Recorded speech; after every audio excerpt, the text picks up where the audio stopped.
Well, hi, thanks for joining me in my shop here. Hopefully this will be a quick video.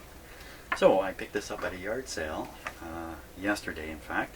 Grundig Yacht Boy 400. I didn't see this at the yard sale. I just mentioned to the guy there that, hey, I'm looking for old radios. And he went over to his barbecue, opened it up and pulled this out of his barbecue. Didn't really ask him why it was in there, but he commented that the antenna, which I've removed here, the antenna was broken, and he showed me, just pulled it out and stuck it back in. He says, you want it? I said, sure, how much? He goes, it's yours. And I said, do you have the power supply for it? He dug around and found this. There you go. So I felt guilty taking it for nothing.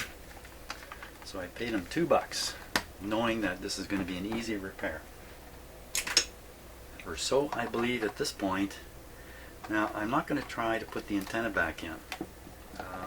Don't really like to whip antennas anyway. So I'm just going to hook up a piece of wire and have it come out the top. Now a chance to use a new tool here. This is for wedging open stuff like this. Now let's see, the screws came out here. There's one already missing. Oh, hidden screw. Always the hidden screw. Learned about hidden screws with telephones when I was a kid. I managed to get a couple of those classic, 1960s telephones and take them apart, and it's tricky. I got a thing called a princess phone. That's really tricky to find where the screws are. Really tricky. But I managed to, and that's where I learned that the screws can be pretty thoroughly hidden on these things. So that's probably it for screws. So my guess is it's clipping in at the top here. Pop it up on the bottom. I just filled it full of batteries, and they're probably going to go flying, so let's make them fly now.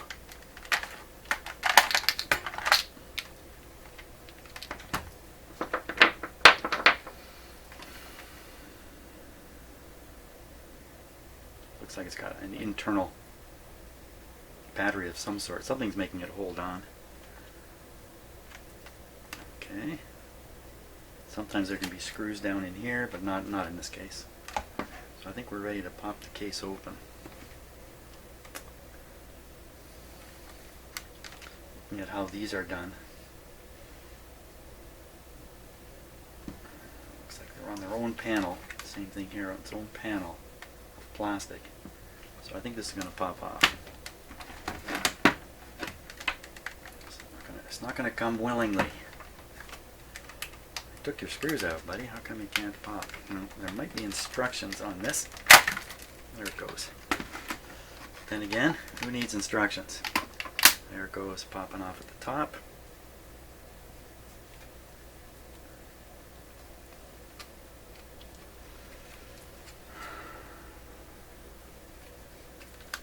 There's the antenna. So the antenna is designed. Looks like the way this works is the antenna is screwed onto here. If I had it with me, I would put it in and show you, but it's screwed onto here. So it's on the back. When you take the back off, the antenna comes away, and it looks like this little feeler thing here. This is the contact that makes the antenna conductive. And what I want to do is I just want to bring a piece of wire in here and solder it on this. Not much hold. Oh, there's nothing holding that.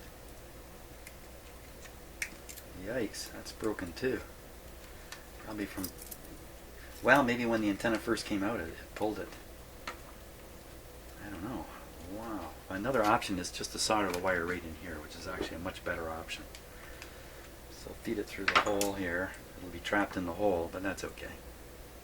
And just solder it right onto the, this is the contact point here. Sounds pretty easy. Now, how about a nice piece of wire?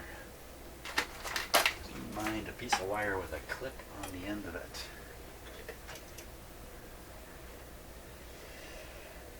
I could do this. Huh.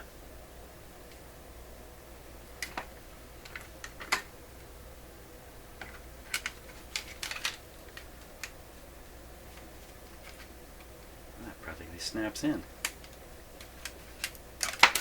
Huh. So I might not even need to solder anything. What if I just stick this under here?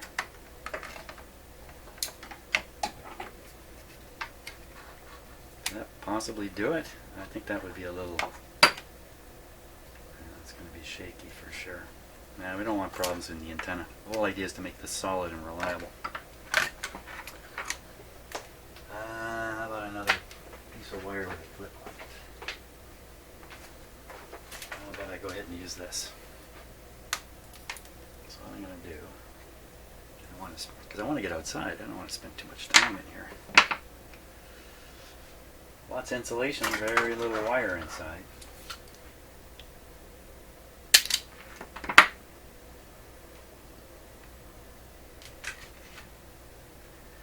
And it'd be great to fix the wiring here so it can't be tugged.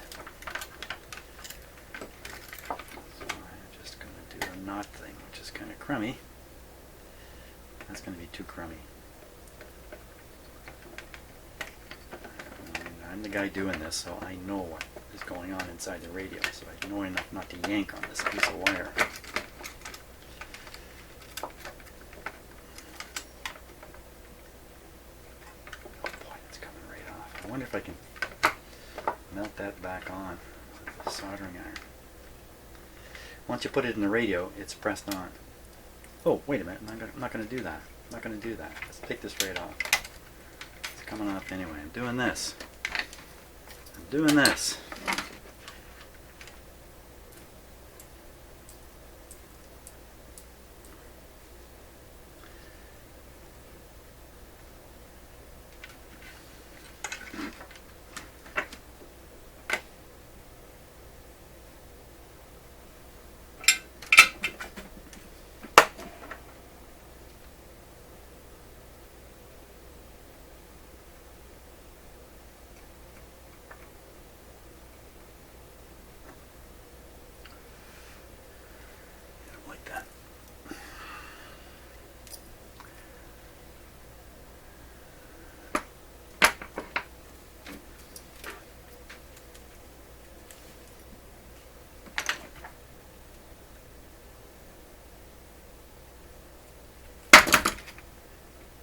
That's better.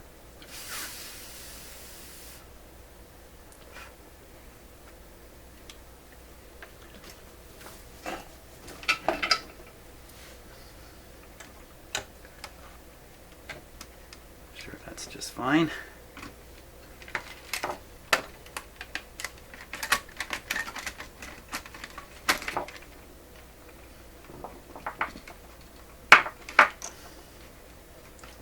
Wire there. Oh,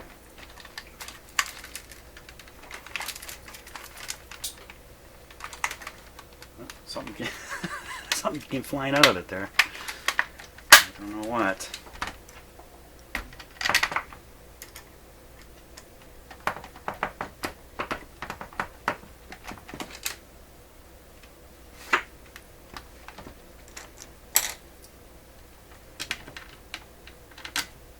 So the fact that one screw is missing, this one, obviously someone else has fiddled around with it somehow. Maybe some earlier attempt to fix the antenna. I didn't see any evidence of that. That screw wouldn't have fallen out on its own. There we have it. Let's put the batteries back in.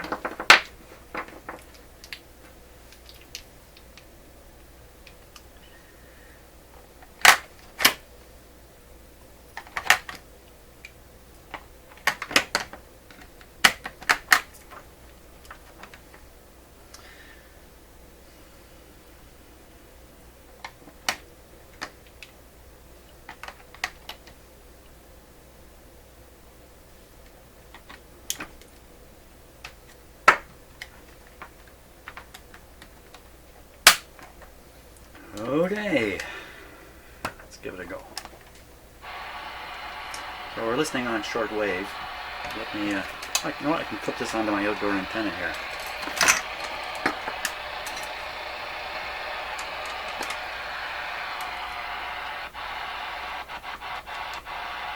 15,140.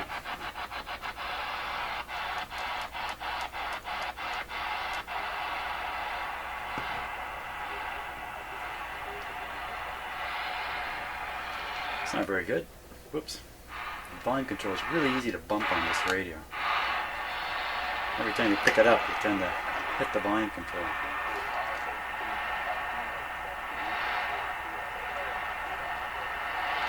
Okay, let's try a little FM.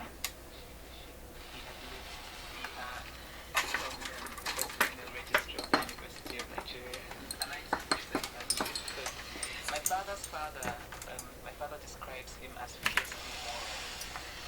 It's still really true that even now, as my grandpa, people still talk about him. People still say things like, if only a teacher was alive, he would tell the truth about this matter. Or, if she was alive, people would go to him to take out his history, for example. And he was supposed to be a peacemaker and a truth teller. And that led us to this. The outdoor antenna doesn't make much difference here at all. Let's try short wave. 15 megahertz for WWV.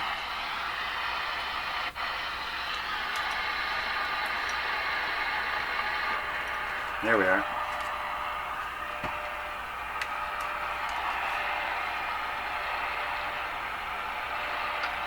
Okay. Not bad. $2. Not bad. Hey, thanks for watching my quick video.